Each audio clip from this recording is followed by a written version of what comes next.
네, 정치권은 경선 레이스 열기로 점점 뜨거워지고 있습니다. 국회 취재 기자 연결해서 자세한 소식 알아보겠습니다. 장윤희 기자, 더불어민주당 상황부터 알려주시죠.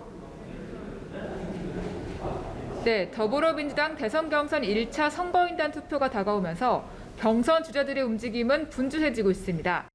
선거인단 투표는 다음 주 화요일 시작해 다음 주 주말 충청에서 결과가 발표됩니다.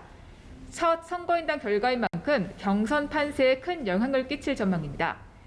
이재명, 이낙연 후보는 네거티브는 자제하면서 정책 행보에 집중하고 있습니다.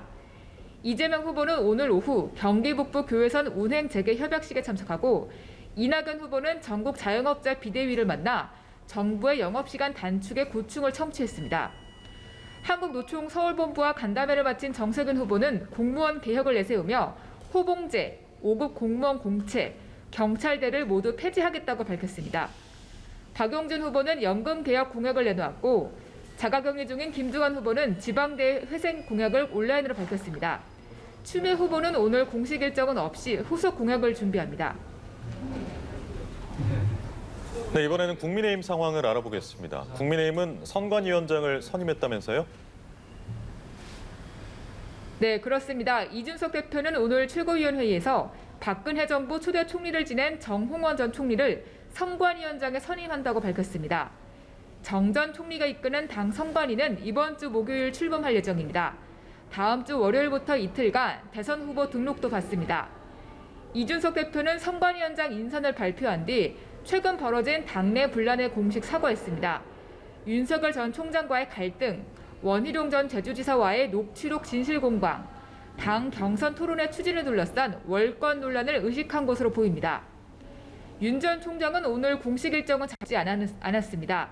유승민 의원은 기자회견을 열고 최근 윤석열 캠프 인사들의 발언 논란을 문제 삼으며 정권 교체가 아닌 당권 교체를 하러 입당했느냐며 윤 전 총장의 책임을 물었습니다.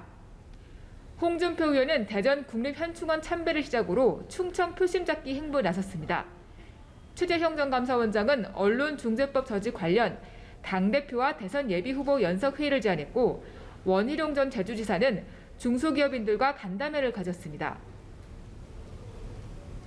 네, 8월 임시국회 상황도 알아보죠. 모레 본회의가 열리는데 언론중재법 개정안이 가장 큰 쟁점이죠. 네, 그렇습니다. 민주당 송영길 대표는 오늘 최고위원회의에서 10분이 넘게 언론중재법의 당위성을 강조했습니다. 야당이 주장하는 언론재벌법이 아닌 가짜뉴스 피해 구제법이라며 예정대로 처리하겠다는 방침을 밝혔습니다. 국민의힘이 언론중재법 저지 총력 대응을 하겠다고 밝힌 가운데 야권 주자들도 움직이고 있습니다. 어제 윤 전 총장이 언론중재법 비판 입장을 낸 데 이어 오늘은 최재형 전 감사원장이 당대표와 대선 예비후보 연석회의를 제안했고 박진 의원도 동의한다고 밝혔습니다. 최 전 원장은 언론중재법 처리 저지가 시급한 만큼 모레 예정된 예비후보 공동 비전 발표회의 연기도 요구했습니다. 하지만 당 방침에 따르겠다는 입장입니다. 한편 국회 운영위에서는 법사위의 권한을 축소하는 국회법 개정안이 의결됐습니다. 이어서 청와대의 업무 보고가 이뤄질 예정입니다. 국회 보건복지소위에서는 수술실 CCTV 설치법이 논의되고 있습니다. 지금까지 국회에서 전해드렸습니다.